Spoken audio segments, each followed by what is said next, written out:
Yeah, I think we should get going. Let's get going. All right, guys. So I want to welcome you all, everybody in Twitch and people that are watching the VOD on YouTube, to maybe one of many discussions that we might have in the game of Duelyst.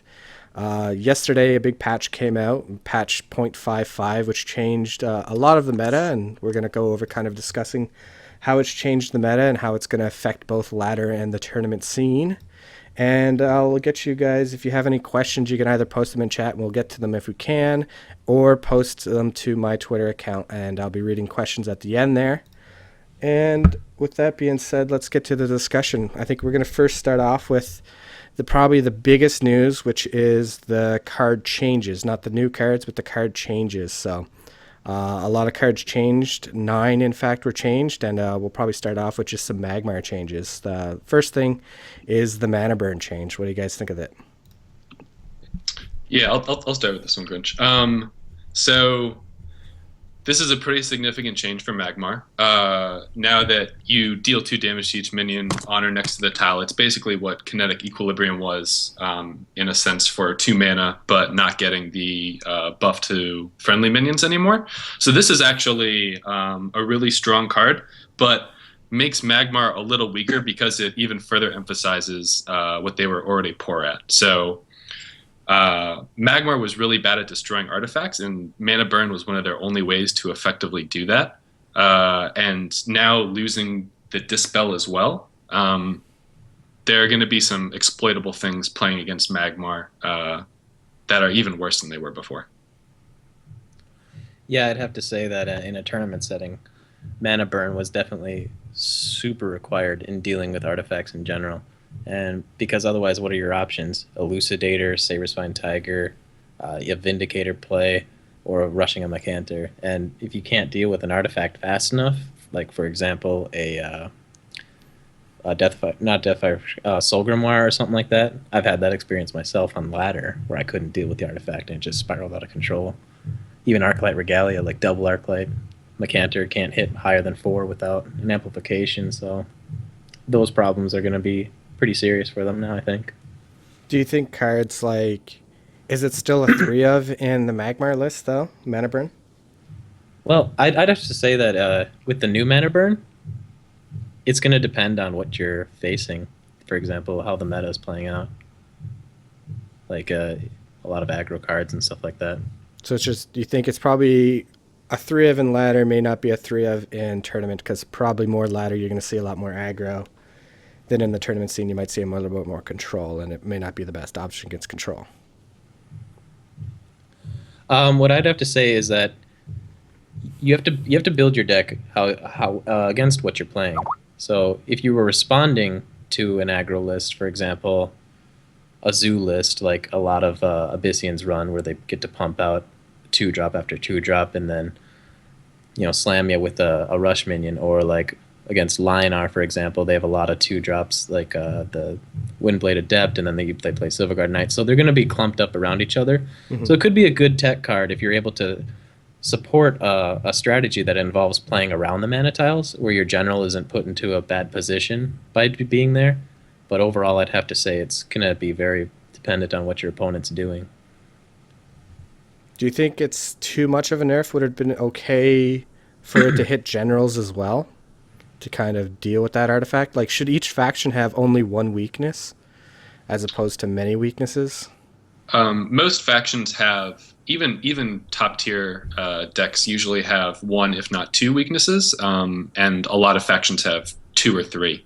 What made Vinar so weak before these changes is that it actually had 4 weaknesses, and that's one of the things we're going to see changed. But to answer your question, whether I think Mana Burn is still a 3 of, so I think this is actually still a very strong card. A lot of the times you're going to get 4 damage for 2 mana in a good distribution, which is usually at least equal value. And a lot of the times you're going to get 6 damage from it.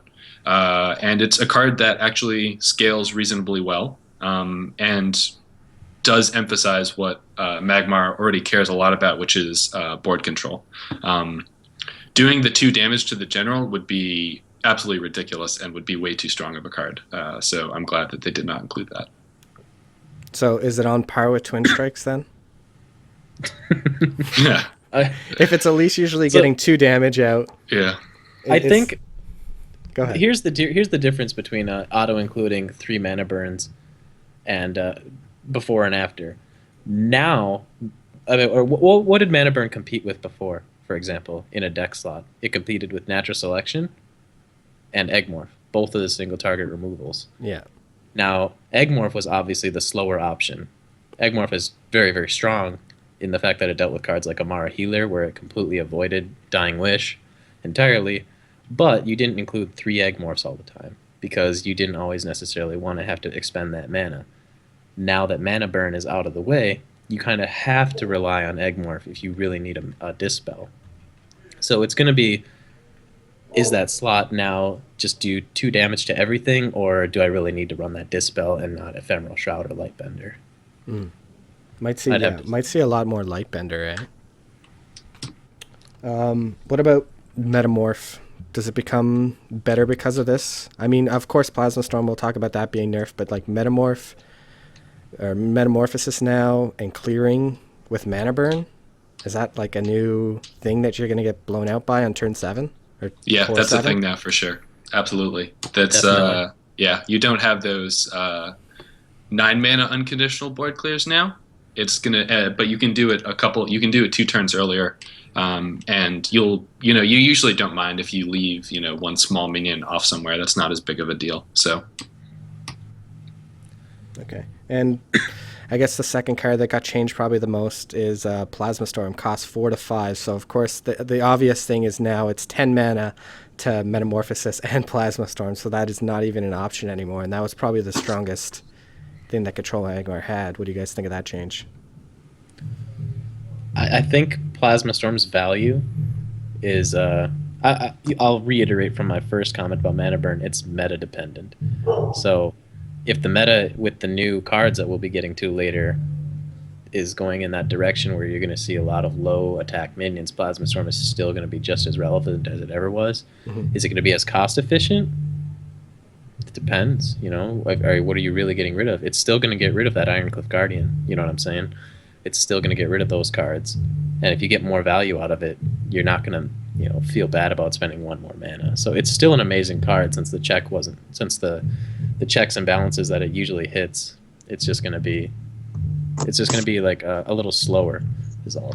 So they're going to have to play more carefully. it still generates a lot of the same value against Abyssian, against Vinar, against Vitruvian in a lot of cases.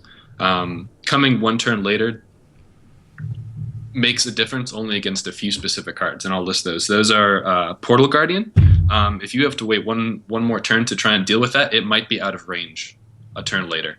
And Silverguard Knight, because you can oftentimes just use that to hit a reset on turn 4.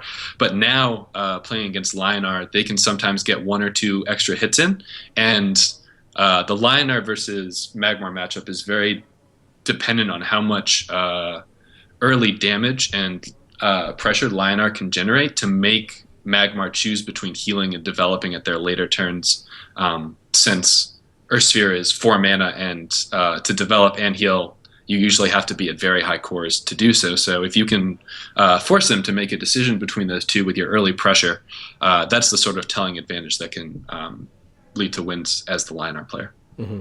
It seems like a lot of things became more positional oriented now in the meta instead of what it was, which was just throwing out the best cards at the time.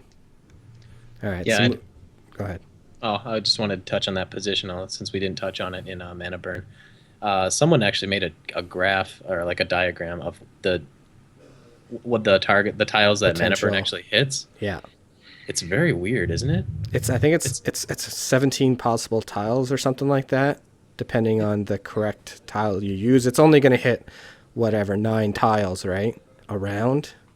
But depending on which tile you use, there's a total options Well, of it hits all tiles. Does it? Yes. Well, you can choose where to place it. Yeah, you have to. It hits a mana tile and then everything you target around a that tile? mana tile. That's what I read it as. No. It hits. The card itself says that it Deals 2 I haven't damage to actually used each it. minion on or next to a mana tile. Oh, So a you mana have- tile. So you Okay. have to target Okay. a mana tile, and then it Okay, zaps everything okay. around it. Okay. Oh, Okay. I misunderstood that card. Okay. I misunderstood it.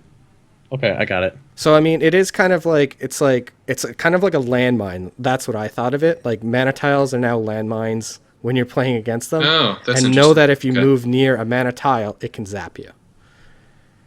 Right? Maybe I'm crazy, but that's the way I read the card. It's basically a landmine trigger trap. Hmm. Am I wrong? It's a 3x3 area around a single mana tile.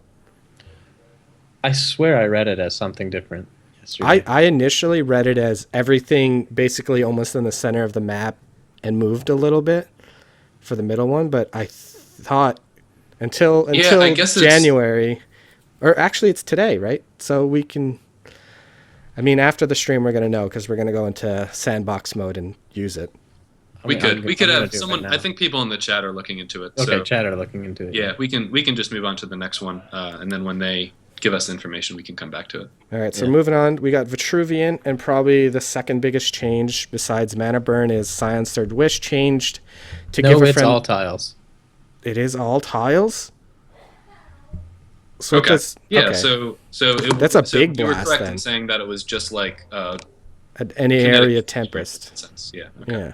Wow, that is huge. Yep. Wow, I thought That's I thought it was okay. I was like, but if it hits all tiles, that's crazy. That's a huge spread. All right, so that's good to know. So Scion's Third Wish got changed to give a friendly minion +3/+3 in blast. It used to be give 3 minions +3/+3 win the game, but it's a little less swingy and a little more control oriented, I would say. What do you guys think? The new third wish. The new Third Wish, 3/3 in blast. Are we talking about Blast Kitty? Is that what we're really talking about here? Yeah, The new potentially. Laser Cat. I love this one. This is an interesting card to me. It really brings out the strength of Vitruvian's faction in such a subtle form that wasn't really like brought to the forefront. Like it was always complained about, right? But so many people would have to play around frenzy effects and blast effects and Star's Fury effects against Vitruvian. Now you will have to play against blast almost primarily. So your minions are going to be spread out. Because if this crap hits you on turn 2, for example, you know what I mean? Because Turn that's 1 literally Mystic, turn 2 turn 2. hit you with a 5/6 Mystic You know, Blast. this can come out on turn 2 for insane clear Mm. on either side of the board. So you have to be ready for it. You have to be like, okay, I could get third wished here and blown out. Like if Sounds you like now- Third Wish. It's something that needs to be respected at all points in the game now because it only requires 1 minion. So the strength of this card is absolutely ridiculous. But I still think it's a better suited to the faction card than Third Wish ever was before. Hmm.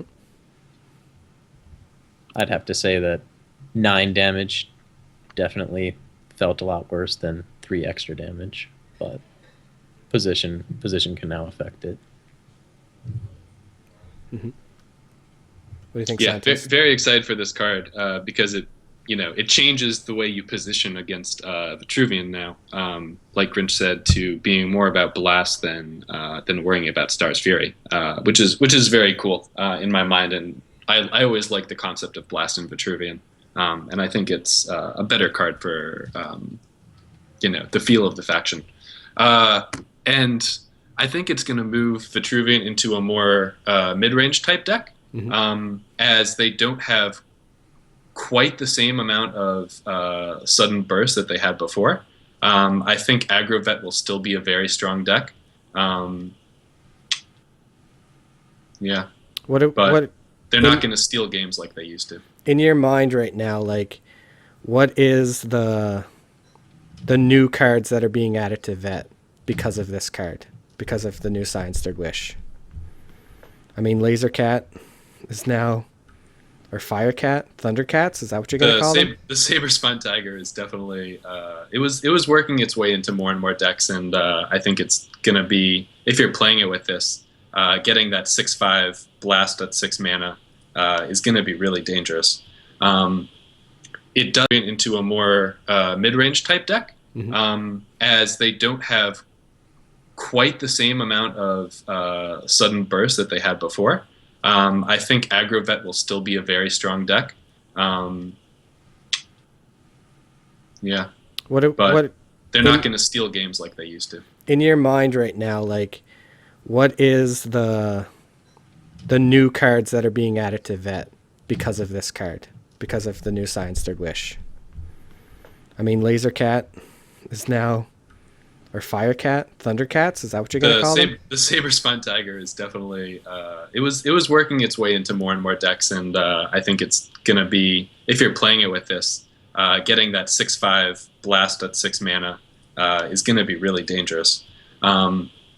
It does, the card itself opens you up to Dispel and to single target removal, which is why I feel it's actually reasonably balanced. Even though it's an incredibly strong card and should absolutely be a 3 of in all of the Vitruvian decks. So it's a don't dust then. Well, I wouldn't. I'll be playing in Vitruvian decks. The new cards you could see, the Iraqi Headhunter could actually fit in the more aggro list, because you already see, Primus Fist, Healing Mystics, a bunch of opening Gambit cards. So absolutely. Now, going through my mind, I saw Mazer's list had Chaos Elementals, and I think he got it from somebody else, maybe Prozac or somebody was playing. Chaos Elemental on turn 3, turn 4, Science Third Wish. You're getting blast for 7, and if you try to hit it, it's being teleported away. Hey, Garu. Yeah. What are we streaming at right now? It's probably, my bit rate is probably like 3K. What are you encoding in? 720p or 1080p? 1080p. Let's go down to 720. Okay. People in other countries can't see us right now, so you'll have to restart real quick. Sure. People in Germany and Russia are not able to watch us. All right, so Cosmic Flesh was a card that I believed worked very well in Obelisk decks, because one of the things you want to do with an Obelisk deck is lock your opponent down. Make them have to stay and answer your Obelisks. If they aren't able to Repulsor Beast or silence them away, you're able to punish them. And you can do this with Provoke, and Cosmic Flesh was a quick and cheesy way to do this. If you had, a Healing Mystic that they were ignoring because you have an Obelisk that's on the board, bam, you have a 4/7 Healing Mystic that they have to sit there and answer now. So it was a much nicer card because it didn't require you to play a minion. You could actually use a minion that was already on board, and they could attack with it as well. Mm-hmm. So now that you are able to have basically a Rock Pulverizer on any minion, it's going to be pretty sweet, I think. 2 mana, yeah. So stats-wise, it's definitely worth the 2 mana, and then Provoke kind of puts it over the top.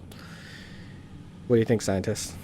Well, it's no Silverguard Knight, but I really like the idea of buffing cards that don't see very much play to sort of introduce new concepts to the game. So I will give credit to the devs for considering that. And I think they also recognize that Provoke is going to be one of the key features of the metagame next month as everything sort of shifts towards aggro. So giving Vitruvian a tool to help stall out the game and to fit this more mid-range and control-type builds is actually a really fun idea. And I can't wait to see all the different concepts that come out of it.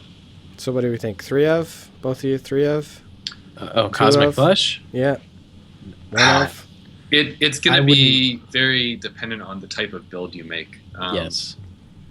Yeah, with all the different... I feel like a lot more archetypes for each faction are starting to become playable. Mm-hmm. And you can start really thinking about how you want the deck to win to sort of limit or to sort of choose where your weakness is going to be and then try to push your win conditions. So it's really going to depend on what type of deck you're playing. And if you are playing that mid-range one or very control with, say, Time Maelstrom comes back, if I'm playing that card, then yeah, Cosmic Flesh is probably a 3-er for me. If I'm still playing an aggro version, then I'm not playing Cosmic Flesh at all. So it's not even... So an aggro for 2 mana, you're not playing the 1/3 Provoke? No, the 1/3 Provoke is a much slower... It's a card that requires... it's a setup card, is what I'm trying to say. Like, if you're playing a provoke, you're trying to get value out of your next turn almost. Into the later And game. right, you're trying to buy yourself another mana turn. You're trying to pressure them, or you could trying to lock them in place, which is what Silverguard Knights are so good at doing. And then you have Ironcliff Guardians. They're good at slowing down your opponent's plays, so you're able to develop more with your board in Linar.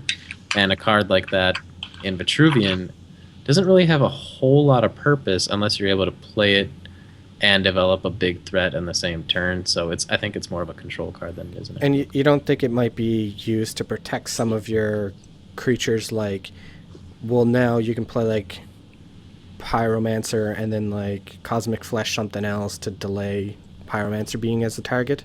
No, see, because Pyromancer was never a subject of minion removal. He was always a subject of Dispel and range removal, unless you're counting Saberspine Tiger. 90% of the time, it's not going to be a minion that reaches the Pyromancer. That Pyromancer is always going to be played on the border or something like that, and it's going to have to be answered by some AoE removal effect.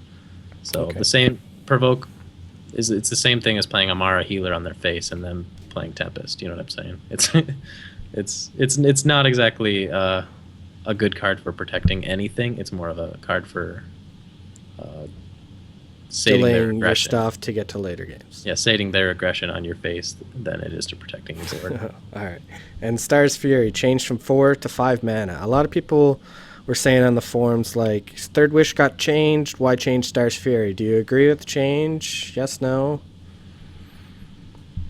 It seems like yeah. the I'll go ahead BS and was answer this. dealing with Star's Fury being used and then Third Wish to hitting you in the face for 15. But now that you can't do that, people are saying, why change Third Wish? So Or why change Star's Fury? I think it was an appropriate change given how strong Blast is becoming and the pretty much constant. It's very difficult to just always keep a board clear, and with the possibility of rush, you can just always get blasted. So you're going to see people playing around Blast a lot more than they're playing around Star's Fury. My personal plan is going to be to do a lot of lines of 2, so that I'm basically saying I'm willing to take 5 or 6 damage and lose 1 minion to your 2 cards. But I'm not willing to lose 3. That's just a little too much value. So now Star's Fury, people are going to be playing into it a lot more, and it does make a difference that you have to expend 1 more mana. The real broken element of that was how the Third Wish could steal games, but people are going to have to play into this a lot more. So dropping it 1 mana is probably appropriate. Okay, so because people are playing into it more, it has to be increased more because its power level is going to be better because we have to dodge Blast now. It's not that its power level is going to be better. It's still going to be the same two damage minions. So the same targets that were vulnerable to a Dervish are still going to be vulnerable, right? However, if you're charging at the enemy general with minions that are weak to Dervish, you probably were in a bad situation wrong. to begin with. Yeah. So the Star's Fury is just going to be more useful of getting rid of minions than it was at going face, or than it is at going face now. And so with the increase in cost, it's going to be less of a power trade. Like if they play a Star's Fury and get 3 and they clear off an Emerald Rejuvenator and go face, it's like that's the same as playing a 4-drop that just killed a minion and went face, So they had to increase the cost on it to balance out the trades that it was going to be getting because of everyone being staggered into lines. Does that make it so like it's Star's Fury? It's not going to be played in any aggro decks, correct? Oh, it will. Any aggro? No, you Vitruvian? still do. Still do because it's rush, And you can and play people are Primus. going to play into it. And Primus too. So And okay, so Primus. Does this card still stay as a 3-of in everybody's list that are running? Right now, actually, it's kind of dropped to a 2-of in most aggro lists. For example, Mazer's list as our prime Vitruvian guru for the moment. Mm-hmm. His lists are already down to 2 Star's Furies before patch. I'm sure he's even considering cutting them entirely right now. But it's definitely a consideration to go no Star's Fury, to mind game your opponent. It's up for debate, but it's going to come down to the matchups and what kind of minions you're seeing from your opponent, and if Star's Fury is going to gain any value. Does Obelisk become a thing of a deck now with Cosmic Flesh and Star's Fury? People playing into Star's Fury more. Does Obelisk become a thing? The ones that like buff the dervishes, of course. The Fireblaze, yeah. Dervishes are already pretty strong. I know Grinch has had a dervish-oriented deck that's been having a lot of success. Well, that was related. That was with the old Third Wish, though. That was with Third the old Wish. Third Wish, sure. We'll see. I don't think the power level of Vet is going to change so much, though, that a dervish deck wouldn't still be successful. So I don't think the dervish version is going to become the new defining archetype of the faction, but it's still going to be completely viable and could see play on ladder and in tournaments. Okay. And probably besides Third Wish, this card, Portal Guardian, was probably the one that was called to be nerfed more, that everybody kind of wanted to nerf, and it did get nerfed. A lot of people think it is a little extreme, going from 9 HP starting to 6 HP, but I see Grinch shaking his head there like, no, that card was way too crazy at 3 more That HP. card was so damn overtuned. He had the highest stat value of his cost. Now, if you look at it, like, what card is the highest stat value? Windstopper or whatever, that card, the 1/7. It's a crazy. It's still Chaos a Elementals, crazy. I think 4/4 as well, right? Yes, For that's 3. true. Yeah. That's true. Now he's actually reigning supreme. But Yeah, he's gonna be in everything now. I like But- that dude. you have to remember that if Portal Guardian is still weak to the same things, the only difference now is that factions that did not have Dispel either now have Dispel, i.e. Vanar, or can now kill it off with Can now deal with it. 2 Tusk Boars. It's one of those things. Yeah, I was where thinking it dies you to have to- Mecanter in general too. That's true. It does die to Mecanter in general, which is probably going to be very nice for Magmar players out there with no mana burn. So it's going to. I think it's still going to be the same card, in that the second turn that it's on the board, if it comes out turn 1, right? If you have an answer to it, great. If you don't have an answer to it, they're still going to play that Primus Fist. They're still going to play that second 2-drop and buff it up and get some value out of it right away, like he just did. In the old way. The difference now is that your opponent has a reasonable amount of time to deal with it before it snowballs out of control. It's going to be annoying to deal with the Portal Guardian into what's this thing? The Iraqi into Primus Fist. What is that? That's like 2 4s or 2. Yeah, it's like 2 4 power creatures and a 2/3 on board on turn 2. That seems quite annoying. Yeah. Anyway, scientist, what do you have to say about the Portal Guardian? I'm very glad that they took it from 9 to 6. It was 9 health was just absolutely insane, considering that even if you dispelled it and did some damage over time, it was still always a Third Wish target. And now, even if you dispel it, it's still always going to be a new Third Wish target because it can still get the blast. But it's just so much more realistic to be able to clear it off in 1 or 2 turns instead of having to deal the 9 damage, which sometimes, if you didn't get it in 1 or 2 turns, they would wipe your board and then you're always playing from behind. So, it's going to be nice not to immediately lose because you didn't have a turn 2 answer for Portal Guardians. I agree. That's one of the biggest things, is that if you weren't able to deal with it in 2 turns, sometimes the damage, you can't justify the face trade, and that would end up killing it. Like, it's at 3 health and I could use this in my face to now hit him, but he has 12 attack. It's like, especially with Jack's True Sight plays, Yeah. So now that Jack's True Sight is probably not going to be played too much in Vitruvian, that's a less of a thing. But So cards that are still in Vitruvian that might see play more now that these cards have been changed. Do we see Astral Phasing being played? Do we see the Dust Dervish? Is it Dust Dervish? The Sandhowler. Sandhowler, yes. I'd see Sandhowler more than Yeah. Astrophasing. Everything Astrophasing wants to be Third Wish just said, nah, man, I got it covered. Yep. But moving your blast target around, getting it out. Well, now So you just- could do Astrophasing Third Wish and have a flying blast, like Pew, this pew. crazy 10 HP Yeah. minion flying around the map, blowing everything up. Yeah. So it definitely seems like there's some really cool like pump cards, and it seems like with these two factions, a lot of positional changes have happened. So it's definitely healthy that if position becomes a strategy and while you lose this position, I think that's good more than he had third wish, Star's Fury third wish. Like, it seems like playing your cards in the correct position is definitely gone up. So I think skill cap in this game has gone up overall, right? I would say so, yes. Skill ceiling. Yeah, I think Scale so. ceiling for Vitruvian? I'm sorry. Yeah, Playing with and against Vitruvian, I think exactly. the skill cap has gone up. Yes. Yeah. Cool. So moving on to the next faction, we have Vinar, who got Chromatic Cold or Chromatic Burn or Mana Cold. I don't know what you want to call it, but I don't know what the name is going to be of it, but it's got its cost change from 3 to 2 and text change to dispel a space, deal 2 damage to an enemy minion or general on that space. I love this. I love this personally. I feel like it's justice in a sense, because what card did not blow out? What card blew out Vinar more than Plasma Storm? Tempest? Yeah, Tempest. So Tempest seems pretty good too.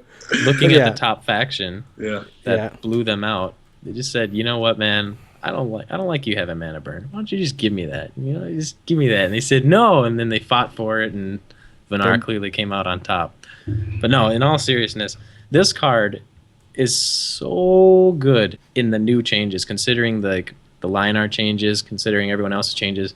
They are now able to develop a board that can stay and actually get value out of removal rather than playing a removal to catch up.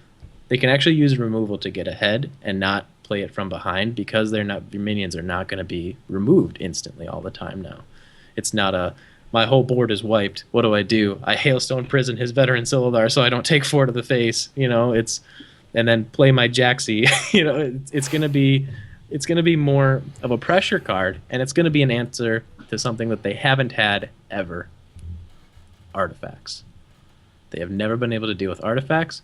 They have never been able to deal with burn. It's a 2-for-1 right there. Mm-hmm.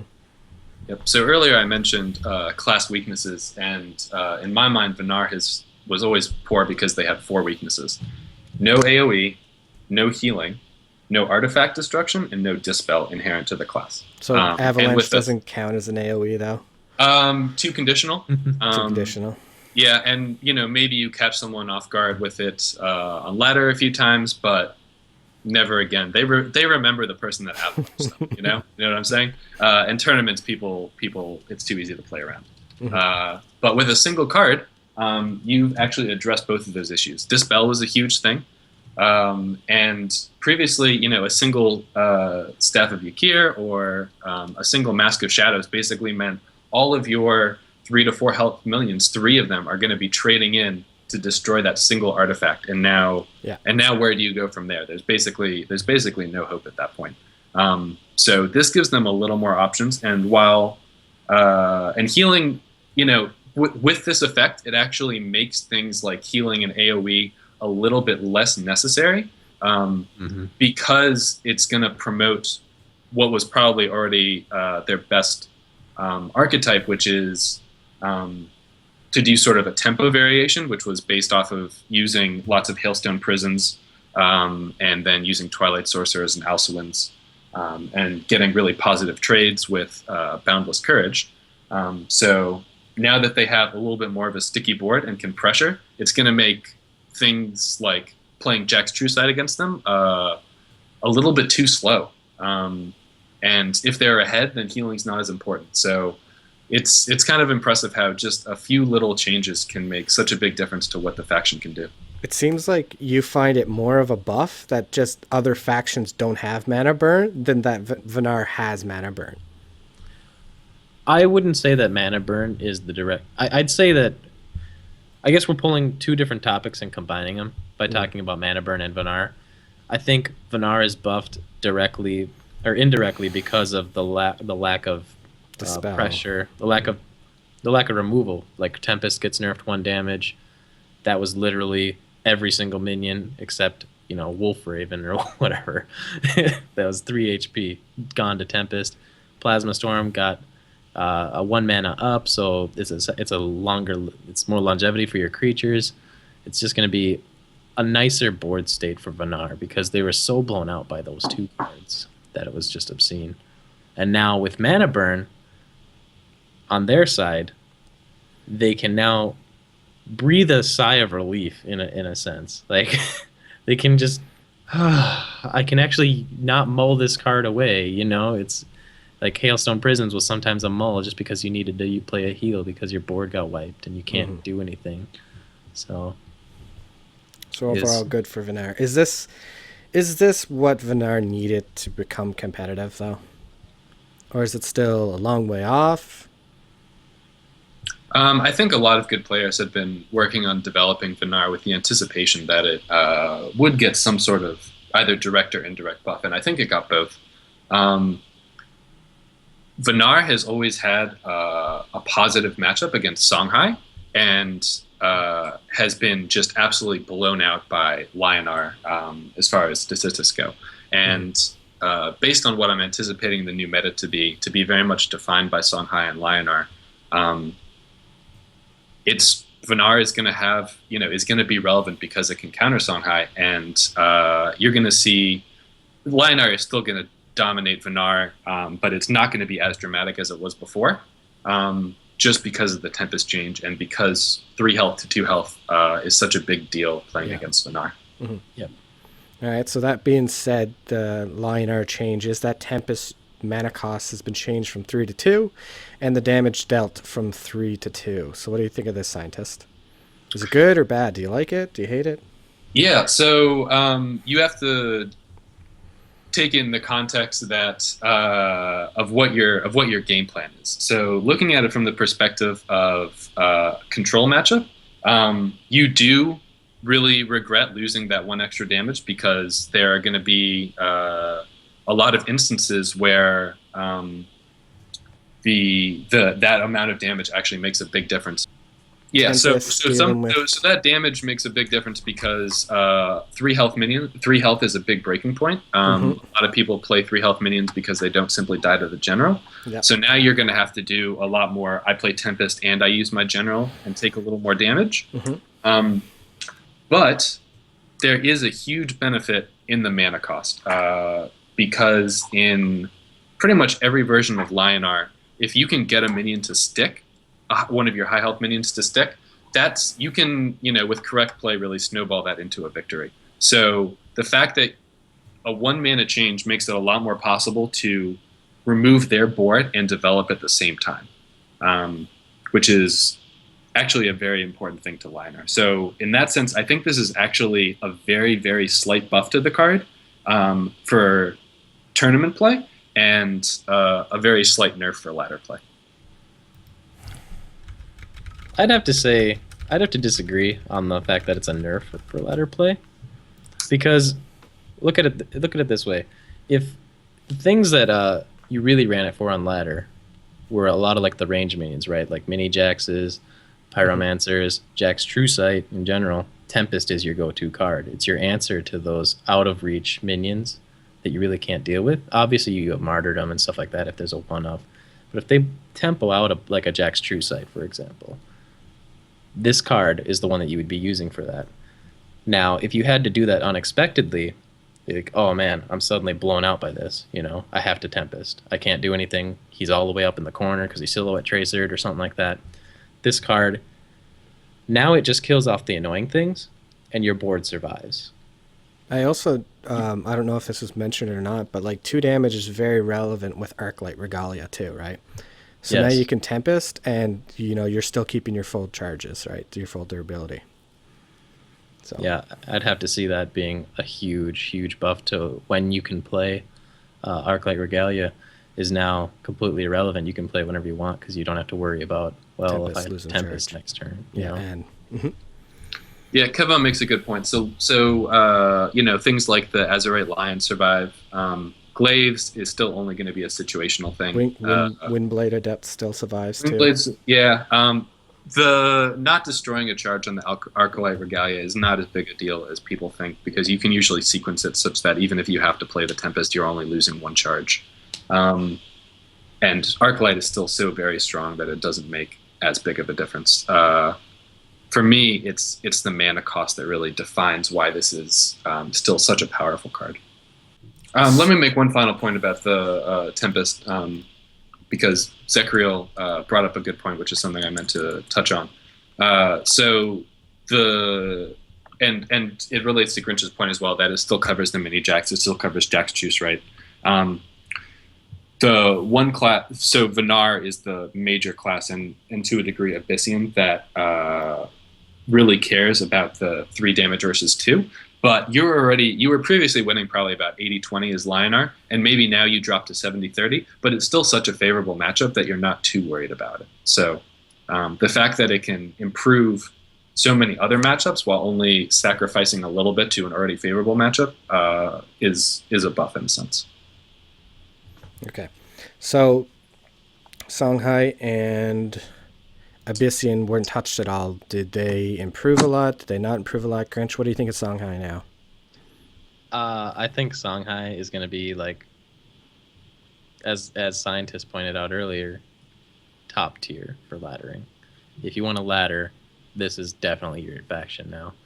You gotta have answers for them now, and Magmar, control Magmar, probably just got shot in the foot. Mm-hmm. Like nobody wants to touch control Magmar right this second, because it's become such a weird faction, a weird playstyle now without one of their most valuable cards, that being Mana Burn. So there's going to be a lot less control on the meta.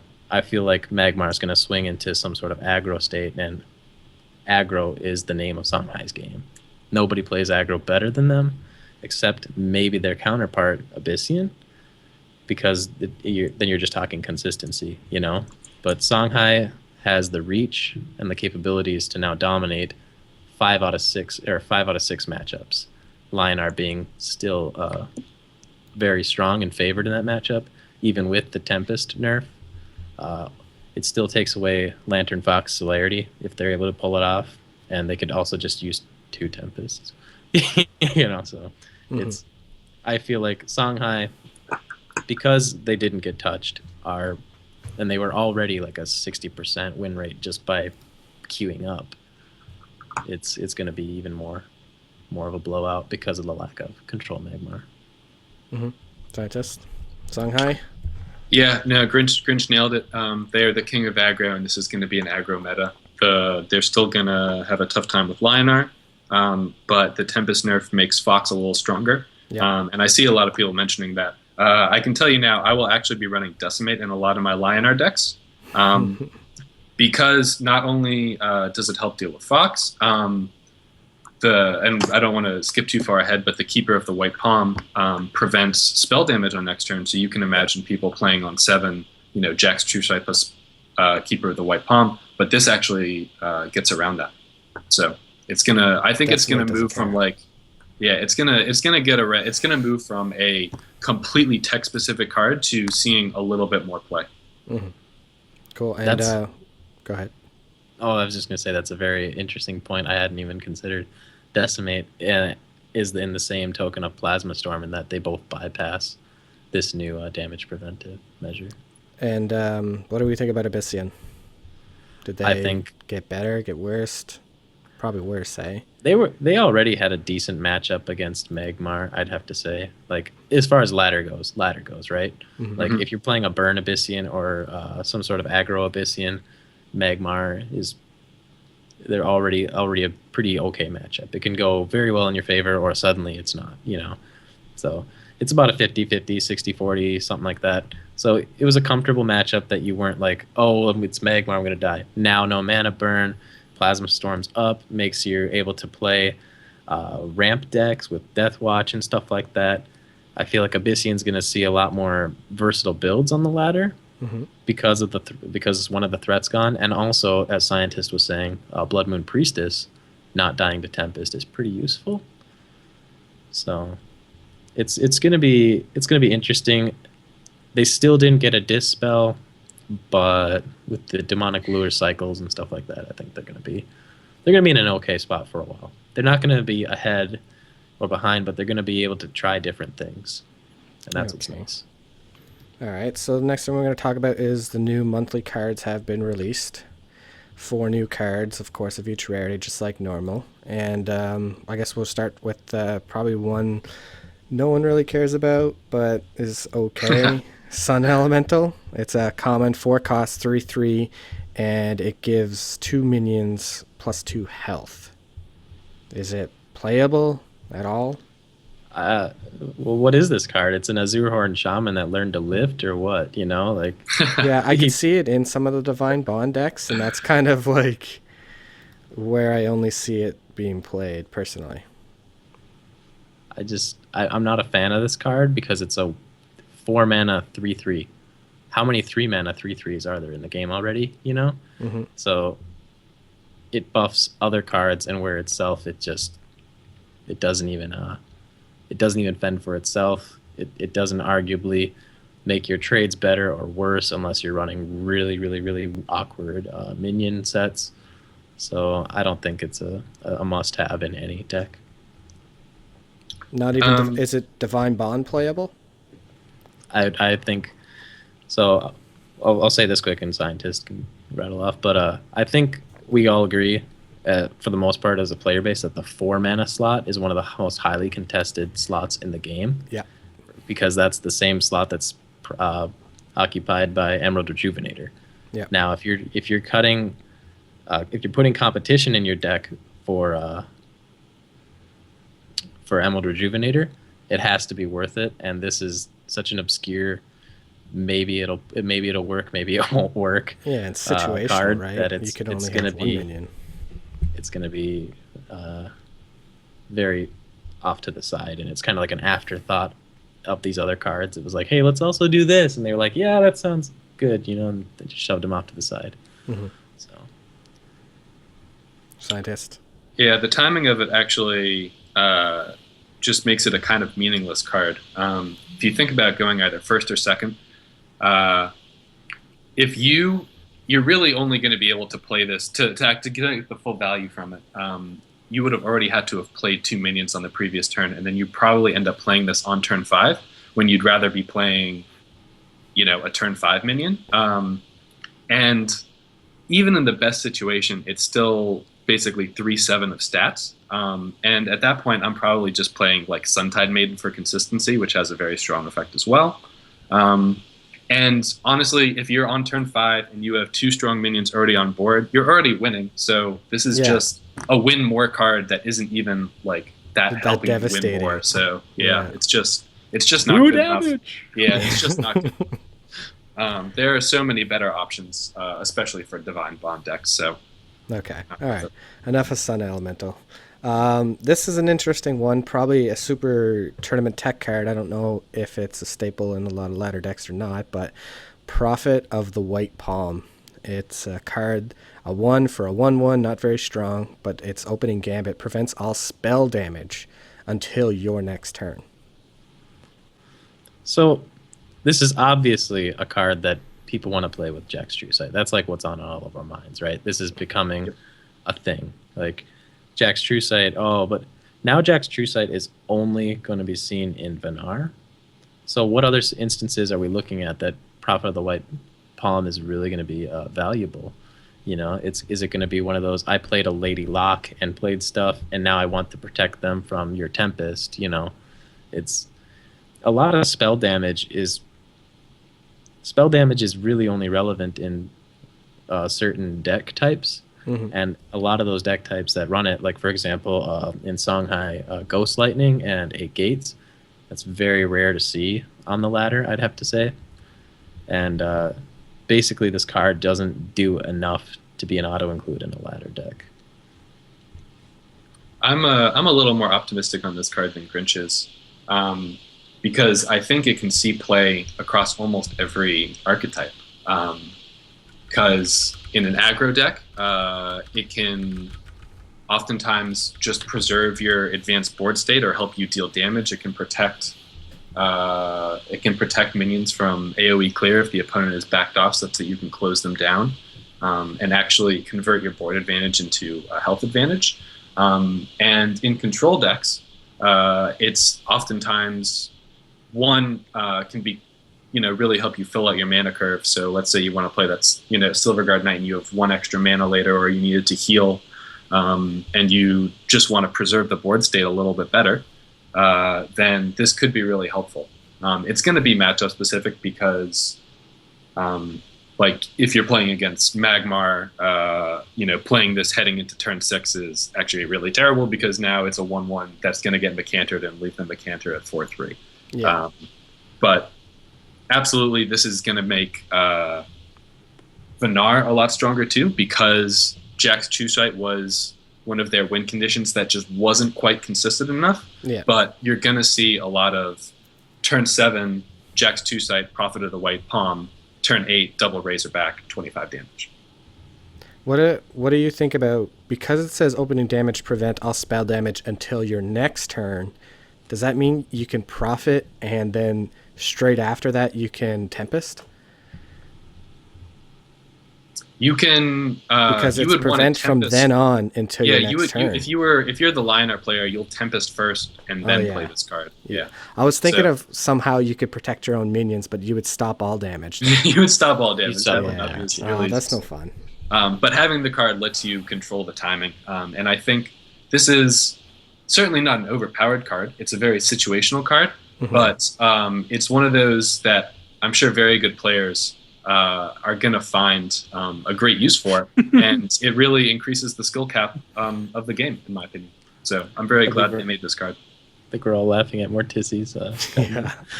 What? Scientist looks like a scientist. Scientist looks like a scientist. He needs the white lab. You would be unsurprised to learn this is scientist. Yeah. This is also a card that I guess I hadn't spoken about when I was talking about it. It plays against a lot of burn, for example, like Spiral Technique, Void Pulse, and stuff like that. So it kind of does fit in those senses, but like it's such a weird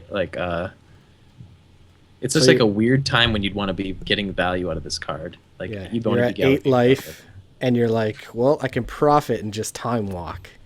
Like, is that play Profit next turn? Play Profit next turn. Play Profit. Like, that sounds annoying against Songhai. Is it a Songhai tech card? I don't know if it's a Songhai tech card because I don't know many successful Songhai lists that run more than 2 spirals, 1 or 2 spirals. So, and for example, my Ladder Fox deck doesn't even run Phoenix Fire. Some others don't. Some people do, but you're not really looking to prevent Phoenix Fire damage a whole lot because it's only 3. So protect that Twin Strike damage, Grinch. Oh man. Yep.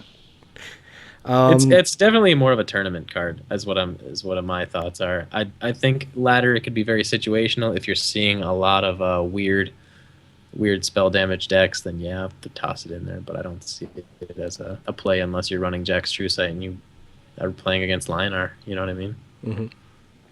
All right. So the next card up is Iraqi Headhunter. Whenever you summon a minion with opening gamut from your action bar, this minion gains +2 attack. So it's only gaining 2 attack. It's not gaining any kind of defense. So it's staying at 3 health for 2 mana cores. What do we think of it? The OG. Yeah, it's a very strong card. It already fits into a lot of decks that exist. It's 2 mana, 3 health, so it's not dying to the General. It's not dying to the Tempest that you were previously seeing. And it's something that's going to, in a sense, demand an answer pretty quickly. Otherwise, it could be dealing 5 or 7 damage, possibly more if you have to take 2 hits from it. So the fact that it demands an answer at 2 mana makes it a very strong card. And you already see Flameblood Warlocks being played. You already see Primus Fist and Healing Mystics and a few other cards. So it actually synergizes with the meta well.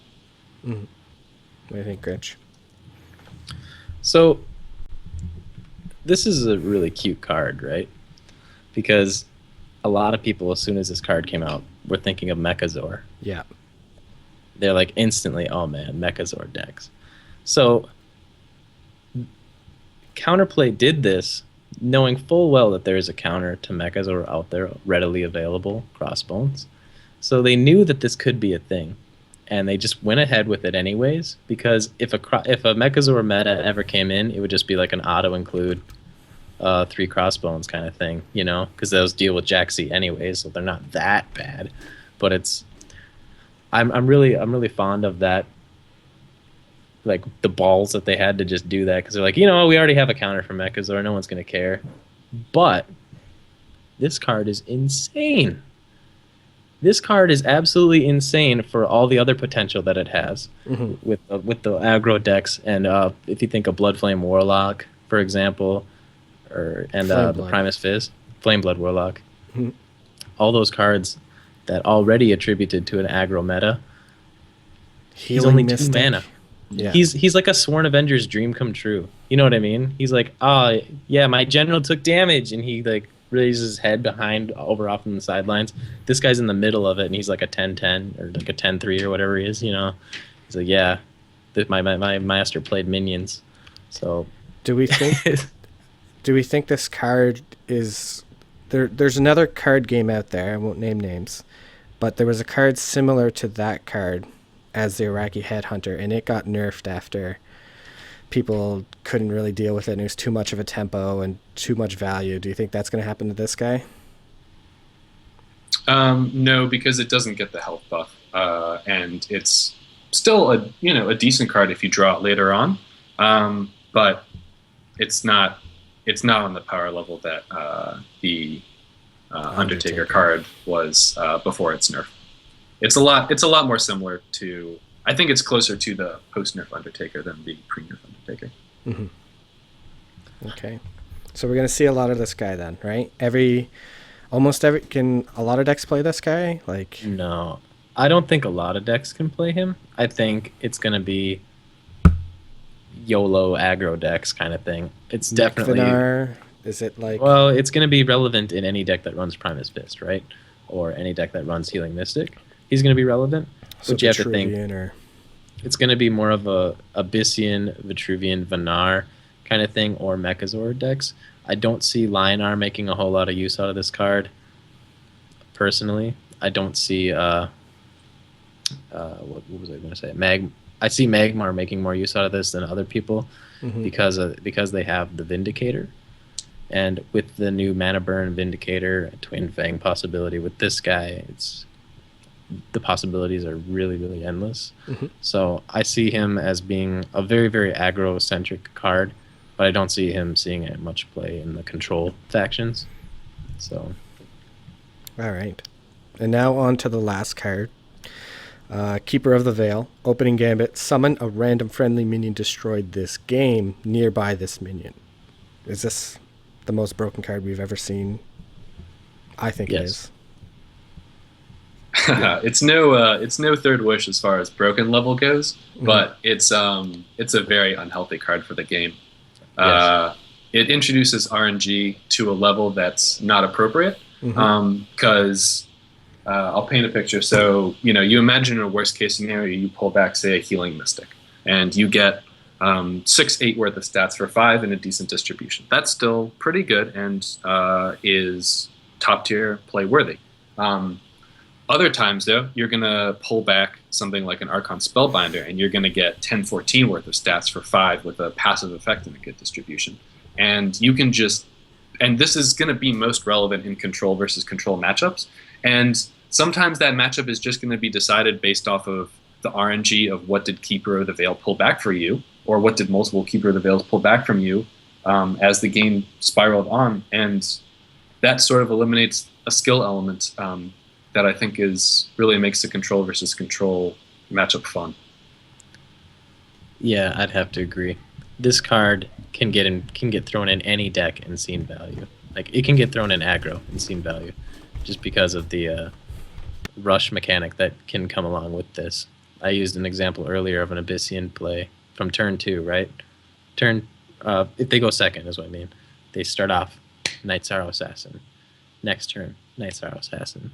bam, now they're on 5 mana. They play this 4/5, Yeti that all of a sudden has a 4/1 rush with it. It's like, are you kidding me? Like, this card is insane. The value that you get from this card just by playing it is intense, and I don't think that is healthy for the game on any degree. Simply because it's like everything that Zenrui really wanted to be tempo wise. Zenrui steals a minion. This minion just creates one out of thin air. It's it's the same core. It's the same idea, except now you have a 4/5 instead of a 4/3, and it also could get something of extreme value, rather than a combination of cards that was only exclusive to Vitruvian. This is something I'm noticing too, and I don't know if it's healthy as well. Do you think legendaries should be the most powerful cards always? Or should they just have a unique effect or something? Because right now I'm seeing, as this game goes and grows, it seems like you need more legendaries. Like Zenrui seems like a great card. They are going crazy upstairs, I'm sorry, but Zenrui seems like a great card now in this meta. Legendary. Keeper of the Veil, legendary. Like I'm finding like eventually we're gonna get to decks with all legendaries. What do you guys think? They occupy a lot of the same mana slots, so I'm not so worried about that. What really makes this card unattractive to me, though, is that, like comparing it to say Zenrui, that's something you can play around with positioning. This is something that you cannot play around because people are always going to play minions, and you're always going to kill them off. And furthermore, this is a card that scales perfectly. So if you draw it on turn 5 and your Silverguard Knight was just killed, then that's incredible value and a good distribution again on curve. And as you draw it later and later into the game, the quality of minions that have died for you only goes up, making this a good draw on 5, in the middle game, in the late game, in the very late game. It's just really, really bad for the game. Yeah, I'd have to say it's a very unhealthy card as well. It's undermining some of the things that really attracted me to this game, which was, high skill games. Obviously, it's not me if you've watched any of my streams.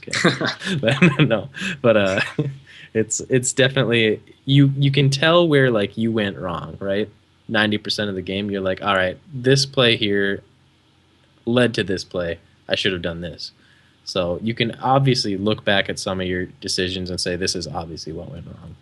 Now your opponent plays this card that just all of a sudden is insane value compared to what else is in the game. And you're like, well, shit, he played this card and he got that card back instantly, and I couldn't deal with it. Mm-hmm. It's out of your control. And that's when it's just like mill decks, right? In the same line of thought. It's like things that take the game out of your control. Not just your opponent playing cards, but your opponent playing cards that are so random in what they can do and the power level that they can do it. The game was not in your control, and that feels bad.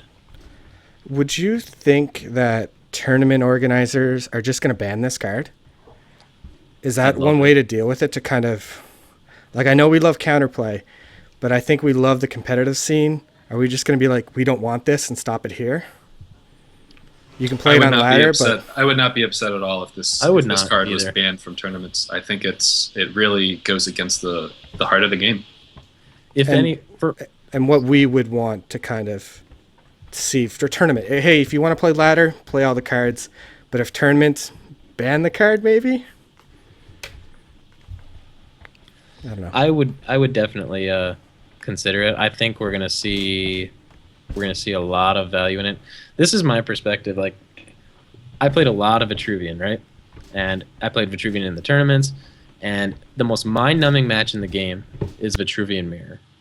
Because, okay, I stole this thing, he stole that thing, we're tempoing against each other so hard, and we're playing around each other's OP mechanics. It was just a really uninteresting matchup. Now this card comes in for everyone else who didn't have to experience the horror that is Vitruvian Mirror. It's the same deal. It's I tempoed out this card, now you tempoed out that card, our minions trade, and we reset the board again. you tempo out that card, I tempo. It's just going to be a tempo battle that lasts into fatigue because you're getting value every step of the way, whether it comes out early or late. So, one match can be decided by turn 8. This guy played it, he got back his Archon Spellbinder. You played it, and you got back your Jaxi. It's like, Yep. all of a sudden the power is gone. They got value, you didn't. You lost, and that feels bad in control matchups. Furthermore, it fits really well into the 5 slot, which is generally considered one of the weakest in the game. And really only Lionar has something that they're looking to always use on 5, which is the Iron Cliff.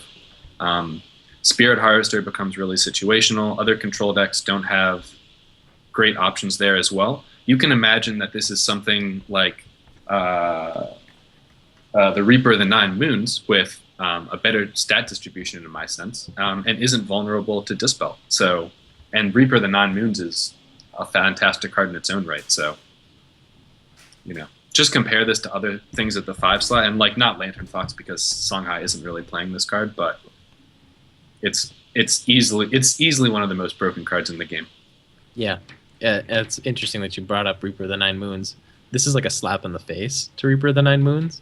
Because like Reaper of the Nine Moons is like, hey, I'm a 5 mana, I can fly, and I'm also going to steal a minion straight out of your opponent's deck randomly. And you're like, all right, that's pretty cool. You get a lot of value. That's pretty cool. It happens afterwards, so they have a chance to deal with it. No, this card is like, you know what? I'm just going to do everything you wanted to do as soon as I come out. So it's a big slap to all the other 5 drops in the game, and I really hope that they reconsider their stance on this. Okay. I guess that's all for the cards. The next thing we want to talk about is maybe we think that Lionar and Songhai are going to define the format. Are those the top 2 ladder decks? What are the next 3 you would think then? For ladder. Yeah, that's what's your top 5 ladder decks? Tough question. Yeah. All right. Well, let's go separately then. You go your top 5, and I'll go my top 5. Sure. The weakest one now. So you're really just asking for which one is going to be the weakest one now. Probably Abyssian in my mind. I think it's going to be. I think the meta is actually going to be defined by Songhai. I think they're going to be the strongest deck. They're going to be tier 1. Along only with Lionar because Lionar counters them so well and the general aggro meta. Beyond that, I think it's going to be. I think Vitruvian could still fit into that top tier list as well. Although they've lost a lot of burst potential, and I'd be curious to see what sort of new decks people come up with. And then sort of group together, Vinar and Magmar are going to sort of fill that 4 and 5 slot. And I'm really, really liking the changes because we're going to see a lot of the really unfair matchups become a lot closer. And there's going to be, it was previously, really vet defining everything and then only a few decks trying to counter them and counter each other a little bit. But now pretty much everything can fit in, and even Abyssian's not going to be so weak because they have so many different archetypes. And as far as aggro goes, they're probably the second best at doing aggro, second only to Songhai. So it's really tough to say that there's going to be an odd man out like there was before. I think it's a lot more realistic to say that there's just one, a top 3, which is going to be Lionar, Songhai, and Vet, and then a second 3, Magmar, Vitruvian, Magmar, Abyssian, and Vinar. All right. What do you think, Grinch? Oh, okay. Abyssian delete faction or what? No, I'm actually going to go ahead and say that Abyssian is 3rd best. I'd have to say Songhai number 1, Lionar number 2, Abyssian Rush number 3. Given the relevance of this Araki hunter, headhunter, and the already prevalent amount of Abyssian Rush that there is out there with the Flameblood Warlocks and stuff like that, they're already doing a lot of work on the ladder. They're already really, really, really dominating like a lot of the slower decks, and they're already they already outshined like Control Magmar. For a long time, we saw a secession in the amount of Control Magmar on the ladder with all the Abyssians that are coming about. And I'm really thinking with the new cards and how they can tempo with them, I'm thinking Abyssian is just going to steamroll Magmar for a while until people figure out how to properly play around it. So after Abyssian, I definitely put Vanar there because of the new mana burn changes. They're going to be able to keep up. They don't have the same amount of and profit. Right. I mean, there is that, but the game is going to be so fast that that's almost not even going to be a play half the time. But they're still going to have a board against the control matchups, and that's what's going to give them like a 50-50 on the ladder for the most part. So they can pressure. They don't have as much out of hand as Songhai. They don't have as much control as Lion-R, and they don't have as much burst as Abyssian. But I'm going to put them right there, number 4, and then I'm going to go with Magmar and Vitruvian, or Vitruvian then Magmar. I'm going to put Magmar at the bottom.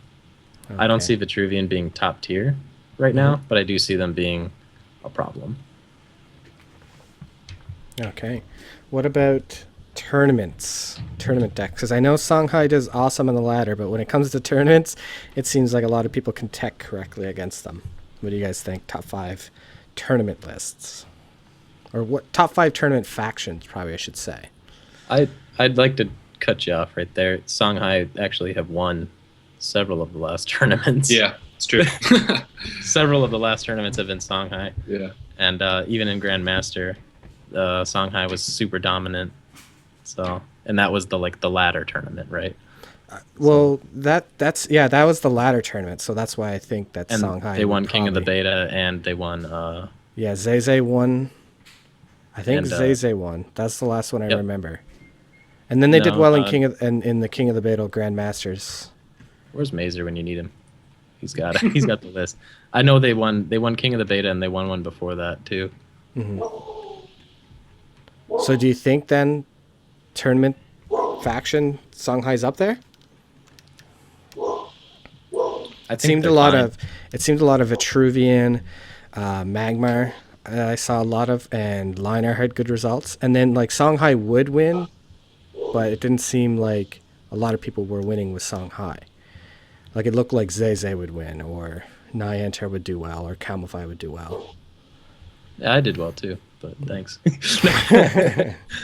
No, Songhai is definitely up there, man. It's prevalent to what is in the meta, and what is in the meta was currently Vitruvian. Now Vitruvian is going to be like kind of falling to the side a little bit because people are not sure how to play around it. They want to still do well, so they're going to take their B rating, right? They're going to take their B deck in there, whatever that may be, or they're going to take it in there and try something completely different and flop. But I don't see Vitruvian, which was already a 50-50 against Songhai to begin with, being a dominant faction in these tournaments for a while. Yeah, Songhai, it's going to be like Grinch said, it was doing well before. It's going to continue to do well, and you can see, even the issue that it lacks consistency because the shorter the games are, the fewer cards you're going to draw, the more dependent are you just what chance generates for you. But when you see players like CC and Zay and Niantic and a few others consistently doing well, it feels totally fine because you see the cream rising to the top and showing that skill does make a difference to playing a faction that you still think is relatively draw dependent. So being able to tech appropriately and to understand how to play it is still very relevant. Yeah, I'd have to say the same thing. You think it's go ahead. Oh, go ahead. So then the ladder power level factions and tournament power level factions are going to probably be the same, you'd say? No, I don't think so. No, it's going to be a massive change, yeah. There's going to be a power swing. I can't say for sure, given, for example, someone of Dresbo's caliber would be more inclined to say what Magmar's position is on the new ladder, on the new tournament standings. Mm-hmm. But I'd definitely say that Magmar still has a lot of tech options in tournaments. They still have, they still have different style decks that they can pull out, and that's not going to make them as weak in the tournament as they are going to be on like a face anything type of deck ladder, Whereas the tournament, you can at least, all right, now I pull back in my Plasma Storms, you know? Now I pull back in all those cards that I was cutting to maybe do well. It's going to be a toss-up because Vanar is still going to get blown out by Plasma Storm in a sense. Mm-hmm. And, for example, the new Decimate tech, it's going to be hard to play around those control matchups. Why am I ignoring when it comes to Magmar? Sorry, Matex. it's gonna be a toss up between some of the control matchups now. Okay. I don't see, like, for example, Abyssian aggro doing well in a tournament setting. Right. But I do see mid-range Abyssian still being what it was because they didn't get changed. Yeah. Tournament, we'll see some major changes, though. That's no longer going to be the dominant force that just defines, who makes it out of all the early rounds. You can't just take your Ladder Vitruvian deck and stomp people because your cards are just that much better. But who the pretenders really were, right?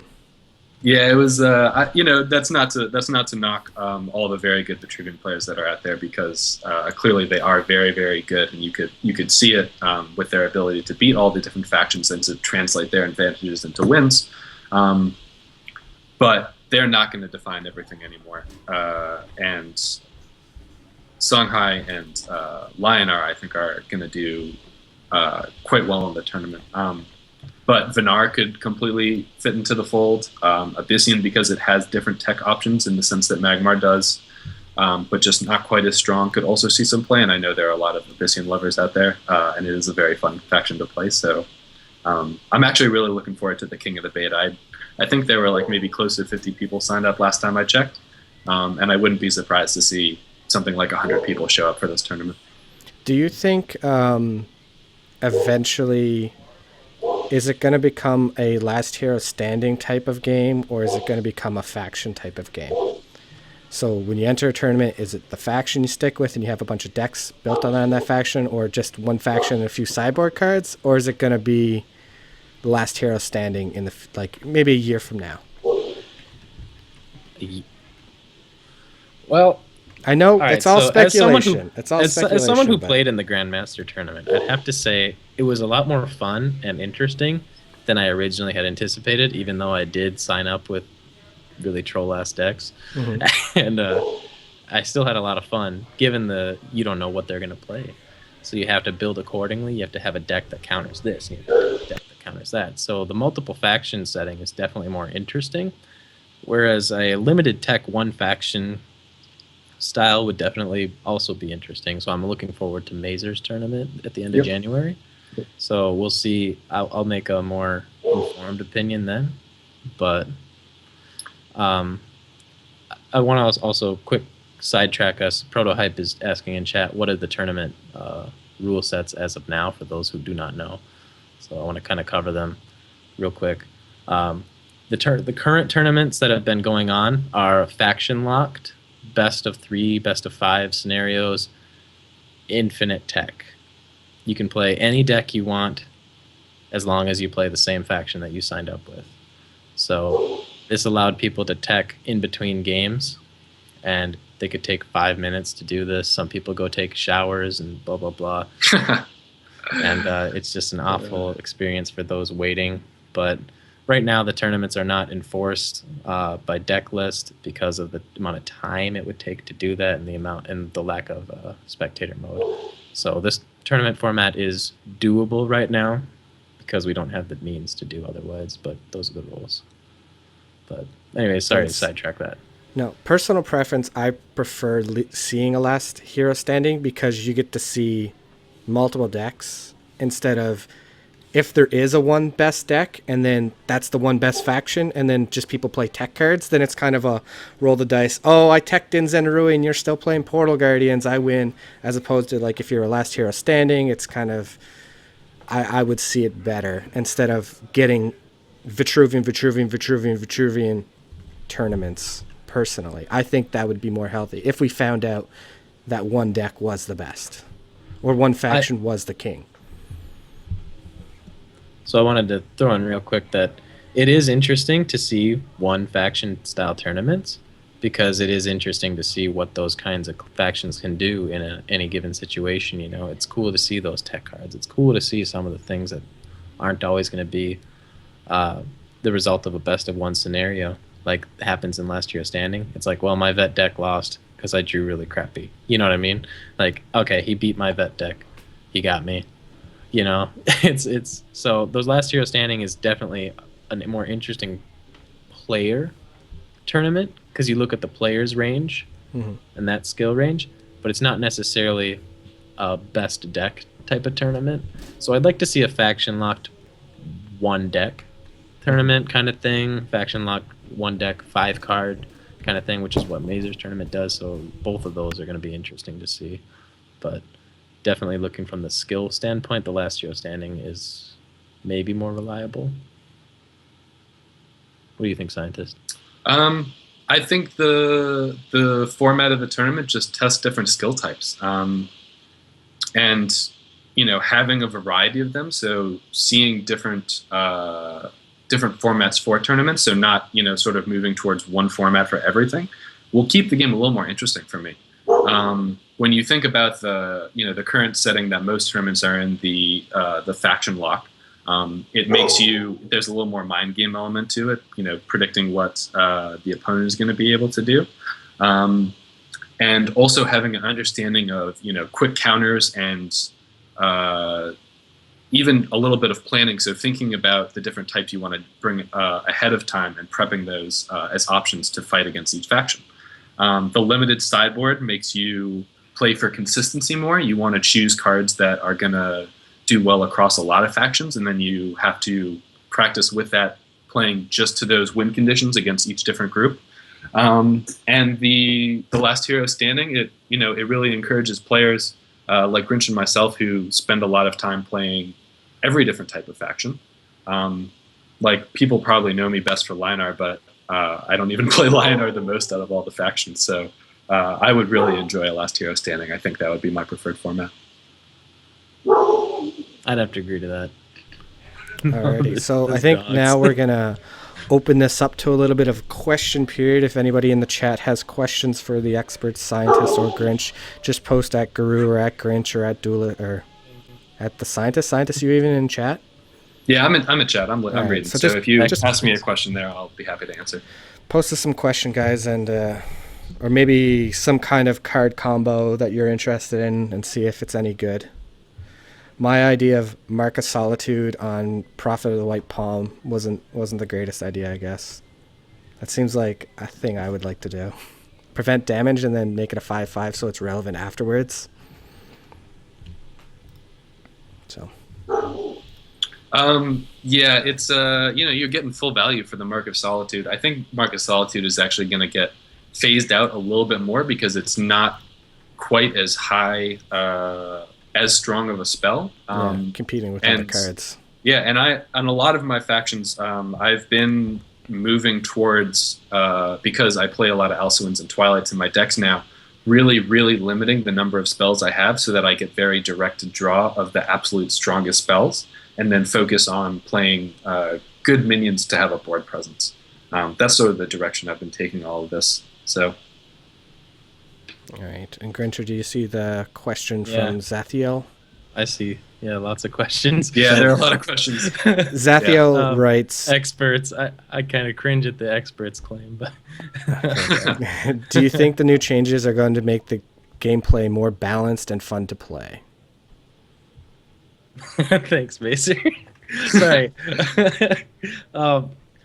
Do you think they're going to be more balanced and fun to play? I definitely think that there's going to be more build diversity in the new meta. I feel like it's going to be aggro-centric, but they're also going to be interesting. It's going to be more of a responsive meta, and I kind of like the feel of a responsive meta. That means like if I play this, or if people are playing this, I can react to it. Whereas before it was pretty stale with either control or aggro. So now it's going to be people are going to be playing tempo. People are going to be playing all sorts of things, and I'm looking forward to that because of the lack of third wish, just instantly one-shotting you. It's going to be more of a DPS game with Vitruvian, so you get to mind game them more. So it'll be more fun. And that's what I think everyone that is playing against Vitruvian is going to be happy to see, that they're just getting little bursted rather than sudden burst. So I don't know. I'm happy with that. I missed a question earlier. Someone was asking me if Combo Mag is still going to be tier 2. So combo decks generally do very well against control because they don't get pressured, and had fallen a little bit because Archon Spellbinder became so prevalent, and that really shut down the combo. Whereas with an aggro dominant meta, combo really suffers because they don't have time to collect it. I think Combo Mag is actually going to fall even further than they had before. Okay. Blood Madden says, "Do you think profits only?" We got a few before that. Okay. Actually. We just gotta answer quickly. Just rattle off as we see them. So yeah. All right, so if you see okay. a question, just answer. I can't see them because they're all at you, Grincher. So like they're not highlighting red for me. So you're probably going to see a lot more than I see. Okay. All right. So We'll take Blood Man's question then. Yeah, just make sure you read it out though.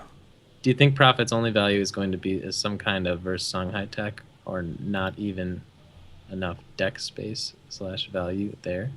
Are we talking a Prophet of the White Palm? I think he's asking, is it only a tech card versus Songhai? But we also agree it's a tech card as Venar using it against Linar, right? Yes, definitely. Yep. So I mean, it's a. Sorry, go ahead. It's a tech card, right? I think it's going to be multi-purpose. It depends on what you're playing against. If you see a lot of Spell High, throw it in, man. If you see a lot of Abyssians running Breath of the Unborn or something like that, throw it in. But I don't see it as a auto-include. So. Okay. Do you see another one? I can read one. If you want me to start reading them. Yeah. Well, I'll just read them out when I see them. Do you think Mech Venar will be viable on ladder? It's not going to be tier 1. It's probably not going to be tier 2, but it can still compete because it's an okay deck. So go ahead, have fun with it. I think you can. Like, no one's going to play Crossbones on ladder, are they? Yes. People are going to play Crossbones. Really? When I originally came out with my my versatile Vitruvian deck lists, back when I played a lot of Vitruvian and stuff like that, Crossbows was in most of my ladder decks. Jaxie's not going away, and you're going to see a lot of the Iraqi Headhunter with Mechazor, so Crossbones is totally reasonable as a 1 or 2 of your ladder list. Profit stop creep damage?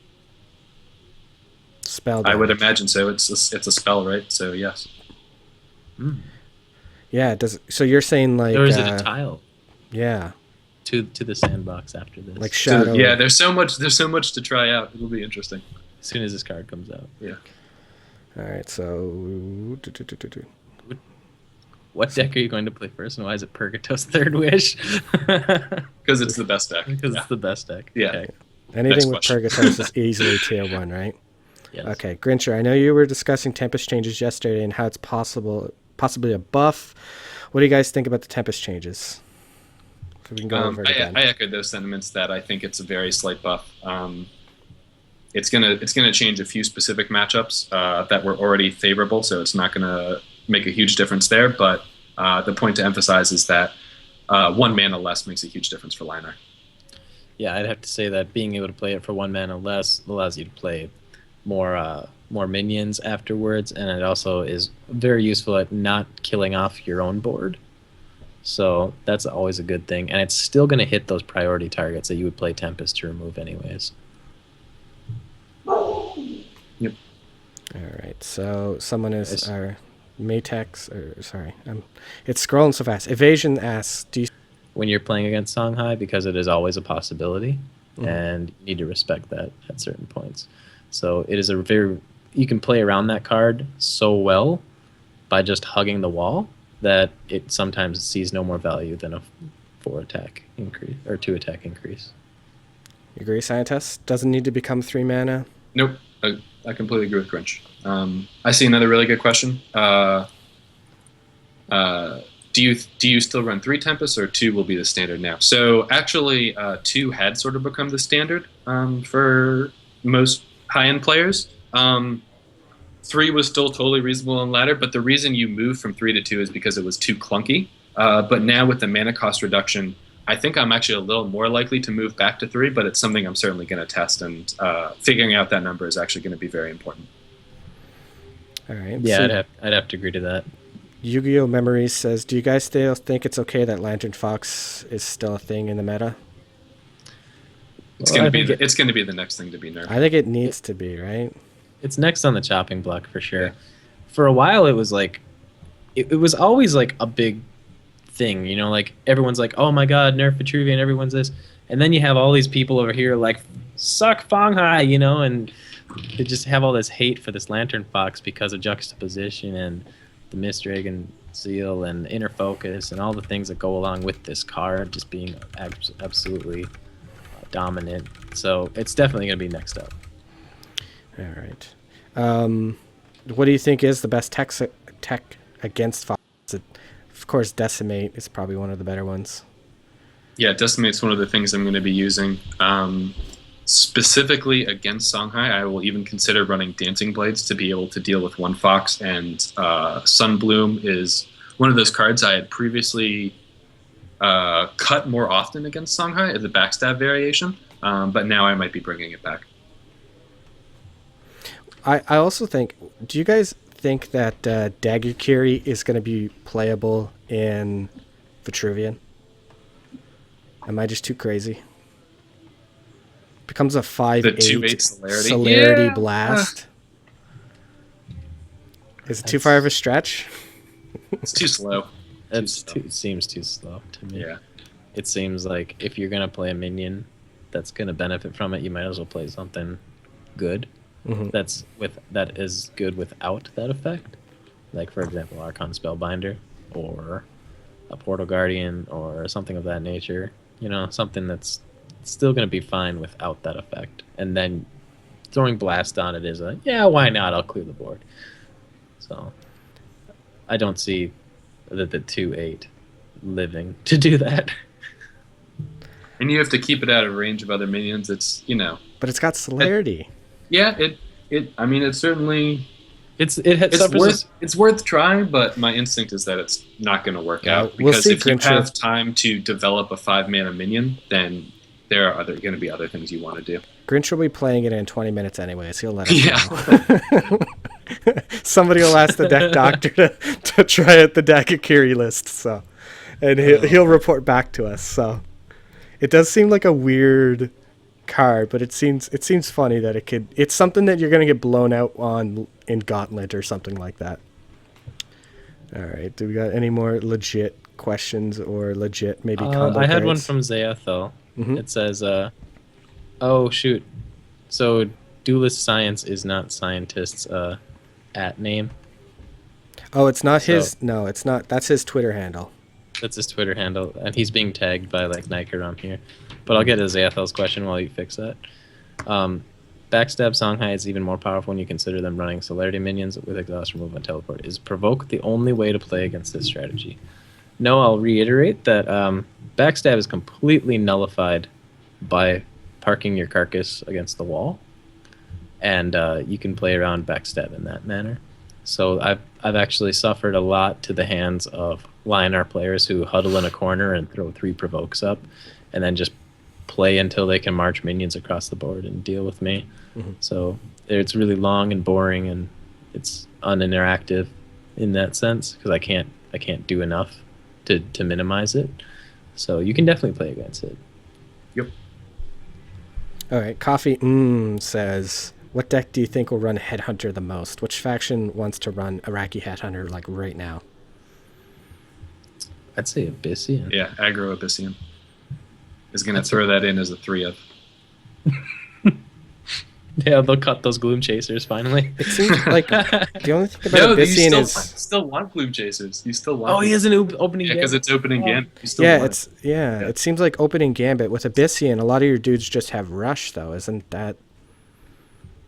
I mean, No. the Night Sorrow Assassin does, and the Saber Spine Tiger does, but that's it. That's not enough to say that the rest of the cards have to be OG. All the rest of the cards are already OG. Primus but- Fist. Healing Mystic and Primus Fist and Like Gloom Warlocks. Chaser. Does that mean Jax does Jaxi almost- kind of get like pushed back because Iraqi gets put in its spot at 2 mana? I don't know. It's a good question. It's I think you're going to have to figure out exactly how many 2-drops you play and how much damage you can push out. But Gloom Chasers would probably be pretty early on the chopping block. I'd have to say so as well because of the synergy between Shadow Reflection and Mini Jax. It's almost too strong to ignore. So Okay. I think Jaxie would honestly be a better contender for that slot than Gloom So Chaser. you guys both agree it's Abyssian that's going to make use of Iraqi Headhunter the most? I thought it was Vitruvian. Mechazor decks will obviously play them, but yeah, but that's every faction, right? Yeah. Oh, Vitruvian though, does Vitruvian make the most use of Iraqi Headhunter? Well, Vitruvian's only running Primus Fist and Healing Mystic. I don't think there are many other opening gambits besides Repulsor Beast. So, Repulsor Beasts are definitely gonna fit into those decks for super tempo. That's no question. What happens when Zenrui takes a Headhunter? Is that like the biggest tempo swing? Probably gets a 3/3. Probably gets a 3/3. Oh, that sounds probably that sounds like the worst place someone can ever do. Crimson Occultist to interact. Yeah, the way you the Crimson Oculus, or when you steal a portal card, it gains +1 attack. So okay, so Zarg TM says, "What do you guys think when do you think they'll add more creep spreading cards for the Abyssian faction?" I think that's probably when they first introduce an expansion. We'll probably see more of those cards. Yep. Some more. I mean, I could see more Dying Wish, kind of like the Creeper. They can probably introduce more Dying Wish, pop a creep spread. It's a really fun concept. So Abyssal Crawler is just too weak right now. The Abyssal Juggernaut is also just a little too weak. But just having Shadow Nova by itself makes that archetype playable. So yeah, I'd have to agree to that. That Shadow Creep decks. It's one of those mechanics that actually I don't think they want to expand upon. Well, getting robot in that it's completely unavoidable. Oh, you're better now. You robot it for like 2 seconds. Did you hear that, scientist, or am I crazy? I heard that. Okay. Well, it was Oh, you need to recharge your batteries before your stream, dude. My bad. Getting low. It's definitely what was it saying? What were we talking about? I kind of Shadow Creep being just a gimmick. So Shadow Creep is one of those mechanics in the game that is like it's completely unavoidable, unmitigatable, like damage and removal. So I don't think they want to expand upon it more than what Shadow Nova already does. I think we'll just see sideways buffs to the cards that already exist that expand upon it, rather than more options. Blood Madden is saying something that we forgot to talk about. At which state do you guys see Abyssian Swarm now that Priestess can't be killed by Tempest and the other AoEs got nerfed too? Is it more competitive now on ladder? Does it move up the tier list? Actually, I touched on that in my tier list. I touched that they would have build diversity due to the lack of Plasma Storm and Tempest not killing the Bloodmoon Priestess. Mm-hmm. I don't think they're necessarily going to be all of a sudden undealable, but it's going to be more diverse. Abyssian things are going to be on the ladder. Yeah, there is still a lot of answers to it. It's not like one of those cards where Tempest was your only solution, because you can still dispel it. You can still kill it with spells, and still dies to like a Phoenix Fire or something like that. So even when it goes, like let's say it's a 4-mana card, you get 3/3 and maybe 2 1/1s, and then it gets answered. That's still only five worth of stats for 4. It's not going to be completely game changing. So it's still a good card, it's got a little bit better, but it's still far from being, overpowered. Okay. Yeah. As Matex was pointing out too in chat, how any silence is just a huge issue for Abyssians with those styles of decks. So running multiple threats is more important than running one single threat that's really weak to all the removal in the game. All right. Unless there's any more questions, I'm going to begin kind of wrapping it up here, guys. So I'll leave it for a minute there. I think Grinch wants to get his hands on the card, and I'm excited to see him. Oh, well, I keep thinking you're playing with the new cards. You're just playing with the new 5/5 build. Playing with the new Mana Burn. Yeah, new Mana Burn, new Venar. Hey, before people start jumping out, I just want to thank everyone that tuned in and really participated in the chat and wanted to hear about what we had going on. So I'm very glad you guys showed up. And if you have any differing opinions, you're wrong, right? Of course. Yes. Yep. We know all and see all.